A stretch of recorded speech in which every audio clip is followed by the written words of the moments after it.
সমুদ্রের মাঝখানে বিশাল এক যাত্রীবাহী জাহাজ ধীরে ধীরে এগিয়ে চলছিল। আকাশ তখন পরিষ্কার, বাতাস শান্ত, আর যাত্রীরা সবাই নিজেদের মতো ব্যস্ত। কেউ গল্প করছিল, কেউ ছবি তুলছিল, কেউ বা সমুদ্রের অপার সৌন্দর্য উপভোগ করছিল। সেই যাত্রীদের মাঝেই ছিলেন এক সাধারণ মানুষ। জীবনের নানা স্বপ্ন আর আশা বুকে নিয়ে তিনি যাত্রা করেছিলেন। হঠাৎ বিকেলের দিকে আকাশের চেহারা বদলে গেল। কালো মেঘ চারদিক ঢেকে ফেলল, আর শুরু হলো প্রচণ্ড ঝড়। বাতাসের গতি ক্রমশ বেড়ে গেল। বিশাল ঢেউগুলো জাহাজকে খেলনার মতো দোলাতে লাগল। বজ্রপাতের শব্দে আকাশ বাতাস কেঁপে উঠল। যাত্রীরা আতঙ্কে চিৎকার করতে লাগল। ক্যাপ্টেন ও নাবিকরা প্রাণপণে জাহাজ সামলানোর চেষ্টা করলেও প্রকৃতির সেই তাণ্ডবের সামনে তারা অসহায় হয়ে পড়ল। অবশেষে এক বিশাল ঢেউ আছড়ে পড়ল জাহাজের গায়ে। মুহূর্তের মধ্যেই জাহাজটি লণ্ডভণ্ড হয়ে গেল। চারদিকে শুধু পানির গর্জন আর মানুষের আর্তনাদ। সেই ভয়াবহ অবস্থার মধ্যে আমাদের সেই যাত্রী কোনোভাবে একটি কাঠের টুকরো আঁকড়ে ধরে প্রাণ বাঁচানোর চেষ্টা করলেন। ঢেউয়ের পর ঢেউ তাকে ভাসিয়ে নিয়ে চলল অজানা গন্তব্যে। অনেকক্ষণ ভেসে থাকার পর তিনি জ্ঞান হারালেন। কতক্ষণ কেটে গেছে তিনি জানতেন না। যখন তার জ্ঞান ফিরল, তখন দেখলেন তিনি এক নির্জন দ্বীপের বালুকাবেলায় শুয়ে আছেন। চারদিকে নীরবতা, শুধু সমুদ্রের ঢেউয়ের শব্দ আর পাখিদের ডাক। প্রথমেই তিনি দুহাত তুলে আল্লাহর কাছে প্রাণ ভরে শুকরিয়া আদায় করলেন। তিনি বললেন, হে আল্লাহ, তুমি আমাকে এই ভয়াবহ বিপদ থেকে বাঁচিয়েছ। তোমার অশেষ রহমত। তার চোখে তখন কৃতজ্ঞতার অশ্রু। কিন্তু সামনে ছিল এক নতুন পরীক্ষা। দ্বীপটি সম্পূর্ণ নির্জন, কোথাও মানুষের চিহ্ন নেই, না কোনো ঘরবাড়ি, না কোনো জাহাজ। তিনি বুঝতে পারলেন এখন বেঁচে থাকার লড়াই তাকে একাই লড়তে হবে। প্রতিদিন সকালে তিনি দ্বীপের তীরে এসে বসে থাকতেন, দিগন্তের দিকে তাকিয়ে থাকতেন এই আশায় যদি কোনো জাহাজ সেই পথে যায়, হয়তো কেউ তাকে দেখতে পাবে। কিন্তু প্রতিদিনই সূর্য ডুবে যেত, আর তাকে হতাশ হয়ে ফিরে আসতে হতো।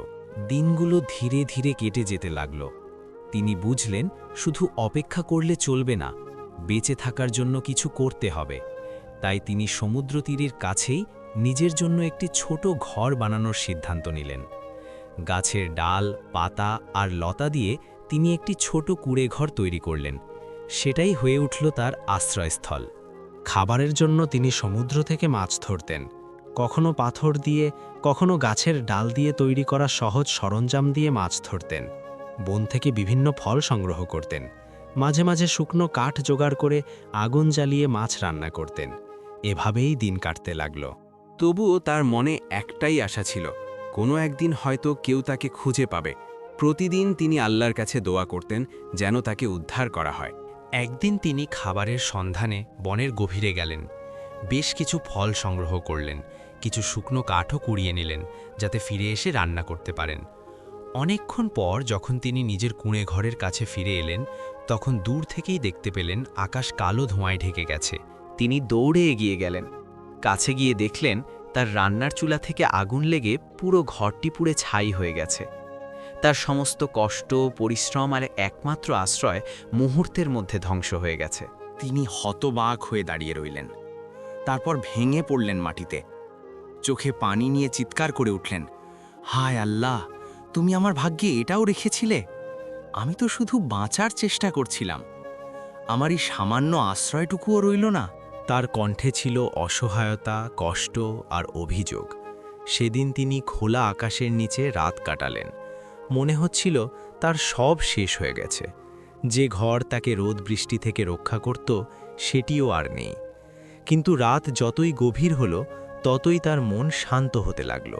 তিনি ভাবলেন, হয়তো এর মধ্যেও কোনো রহস্য আছে, হয়তো আল্লাহ যা করেন ভালোর জন্যই করেন।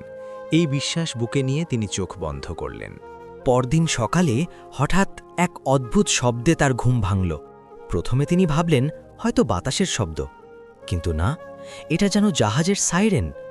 তিনি উঠে দাঁড়ালেন, চোখ কচলিয়ে সমুদ্রের দিকে তাকালেন।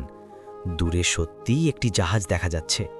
ধীরে ধীরে সেটি দ্বীপের দিকে এগিয়ে আসছে। তার হৃদয়ের আনন্দে কেঁপে উঠল। তিনি পাগলের মতো দৌড়াতে লাগলেন, হাত নাড়াতে লাগলেন। অবশেষে জাহাজটি তীরে ভিড়ল। কয়েকজন নাবিক নেমে এসে তাকে ডাকলেন। তারা তাকে জাহাজে তুলে নিলেন। তিনি অবাক হয়ে জিজ্ঞেস করলেন, তোমরা কিভাবে জানলে যে আমি এখানে আটকা পড়ে আছি? জাহাজের ক্যাপ্টেন মৃদু হেসে বললেন, আমরা দূর থেকে তোমার জ্বালানো ধোঁয়ার সংকেত দেখেছি। সেই কালো ধোঁয়া আমাদের নজরে পড়ে। তখনই বুঝেছিলাম কেউ বিপদে পড়েছে। লোকটি স্তব্ধ হয়ে গেলেন। যে আগুনকে তিনি অভিশাপ ভেবেছিলেন সেটিই হয়ে উঠেছিল তার মুক্তির কারণ। যে ঘর পুড়ে ছাই হয়ে গিয়েছিল সেই আগুনের ধোঁয়াই ছিল তার বাঁচার সংকেত। তার চোখে আবার অশ্রু এলো, তবে এবার তা কষ্টের নয়, কৃতজ্ঞতার। তিনি মনে মনে বললেন, হে আল্লাহ, আমি বুঝতে পারিনি তোমার পরিকল্পনা কত সুন্দর। আমি যা ক্ষতি ভেবেছিলাম সেটাই ছিল আমার জন্য সবচেয়ে বড় উপকার। জাহাজ ধীরে ধীরে দ্বীপ ছেড়ে চলে গেল। তিনি জানালার পাশে দাঁড়িয়ে সেই দ্বীপের দিকে তাকিয়ে রইলেন। সেখানে তার কষ্টের স্মৃতি আছে, সংগ্রামের গল্প আছে, আর আছে এক অমূল্য শিক্ষা। এই ঘটনার পর তার বিশ্বাস আরও দৃঢ় হল। তিনি বুঝলেন, জীবনে অনেক সময় আমরা যে ঘটনাকে বিপদ বা ক্ষতি মনে করি সেটাই হয়তো আমাদের জন্য কল্যাণ বয়ে আনে। তাই কোনো বিপদে পড়ে হতাশ হওয়া উচিত নয়। ধৈর্য, বিশ্বাস আর কৃতজ্ঞতা, এই তিনটেই মানুষকে অন্ধকার থেকে আলোয় নিয়ে আসে। এই গল্প থেকে শিক্ষা নিতে পারি, আমরা অনেক সময় জীবনের ছোট বা বড় বিপদে ভেঙে পড়ি, কিন্তু হয়তো সেই বিপদের আড়ালেই লুকিয়ে থাকে আমাদের মুক্তির পথ।